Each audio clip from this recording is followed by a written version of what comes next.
If you look behind me, you'll see a silver plaque. That's for 100,000 subscribers.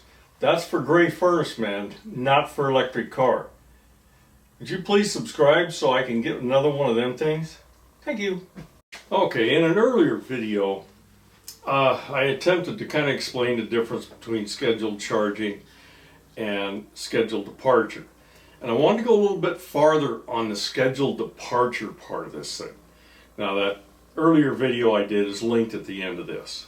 What I'm trying to do here is determine what happens when you do scheduled departure. Now, it pre-warms the battery. And I'm going to put an illustration up here and I'll try to explain it. On the right side of that illustration, there's a kind of a circle looking thing, and then there's an oval that I've put in there. Well, if you look up at the top of the oval, there is a kW there. That's for kilowatts. If you get a thick line above kilowatts, that means you're using battery energy.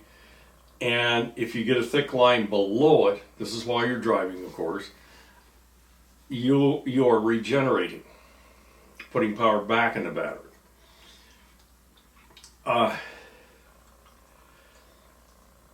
What happens as the battery cools, it can't accept as much charge, or maybe none at all, as it can when it's warm.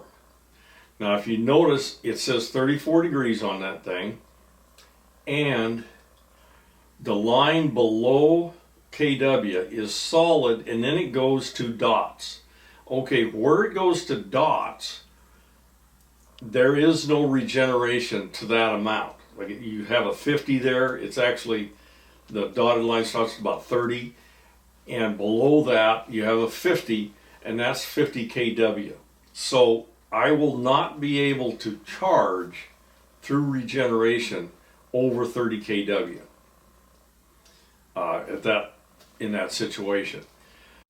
And what I was trying to explain is that means your regeneration is going to be limited. And when you're driving, you're going to notice this, because when you let off the gas, the car doesn't slow down. You kind of get used to that, and then you operate the car that way, and then it's not there. Well, in these low temperatures in winter, yeah, that's what's going to happen. Okay, how can we eliminate that? Do we want to eliminate it? And so on. So I did a few tests on it. And what I come up with was, there's two ways for the scheduled departure to work. You can put a scheduled departure time in there, and at that scheduled departure time, the cabin of the car will be warm and the battery will be warm. So there will be full regeneration. That little dotted line will not be there. But it's going to take energy to do that.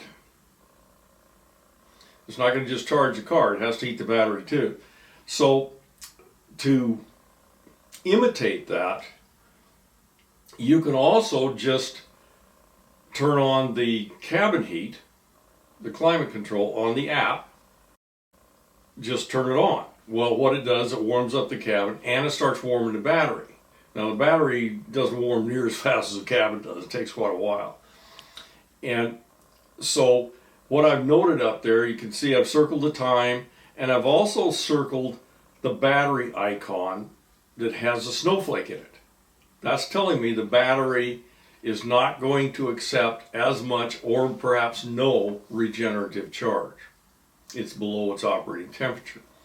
So, in this case, what it took was 29 minutes of operation, because those two screenshots I got showing there, where I started it, and then when the battery icon went off, so the battery's up to temperature. Then I've got a little meter out in the garage that I use to determine how much power I put into the car when I charge it at home. And I've got those two side-by-sides there, and it actually took 3.6 kilowatts. So it took 3.6 kilowatts and 29 minutes to get the car up to temperature. so that I would have full regenerative braking. Okay, in the next case, I went to 26 degrees Fahrenheit, and notice the KW thing there. Now it's dotted all the way up to 0. Okay, I have no regenerative braking at that point. That temperature, with that temperature, 26 degrees Fahrenheit, I will have no regeneration. So I did the same thing I did the day before. I started warming the cabin, and that started warming the battery, and it took 45 minutes to warm that battery up to where the battery icon would drop out. So it also took 5.2 kilowatts. So now I've used 5.2 kilowatts to get the battery and the cabin up to temperature. Well, I had one more shot of this. I got down to 19 degrees. We usually don't get a lot colder than that, so I pretty much had to use that one. I had a little kind of an interesting result in this. Again, there was no regenerative braking available. It took 51 minutes to get the temperature up to where the battery icon went off. But it only took 5.1 kilowatts. Not sure why it was less kilowatts for that extra 6 minutes, but it did come out that way. I can't tell you why, because I really don't know. But those are the numbers I came up with. And when you're making a decision on whether to use scheduled departure and pre-warm the battery or not, let's look at a few of the reasons you would do either way. If I pre-warm the battery, I will get full regeneration right off the bat. So I gain some of that energy that I'm using back if it's warm. If I don't, if I just say, well, I'm going to take it cold right off there and not warm that battery up, I will lose that regeneration. It'll be gone. So I'm going to have some efficiency loss. However, if I do it that way, I have an uneven drive. You know, I don't have that regenerative braking. And in fact, it will not come back for quite a while. In one case where I tested it, I actually had to drive about 20 miles and up a steep hill before I got my regeneration back. So if you make a 10, 15 mile round trip someplace, or to work or whatever, you're probably not going to get that regenerative braking back.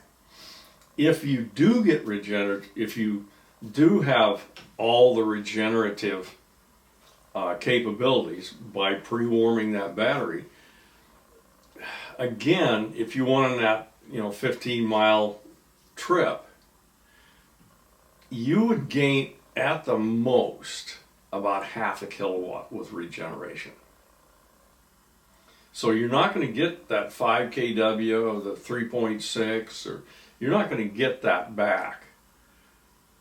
It is going to cost you more to keep your car and your battery warm than the regenerative braking is worth. Now, so what should be your choice? I know what my choice was. I like a warm car, and I like a predictable way that the braking is going to react. So I would warm the car. Now, in my case, it's a little different because I'm retired and I don't have a set time I go to work.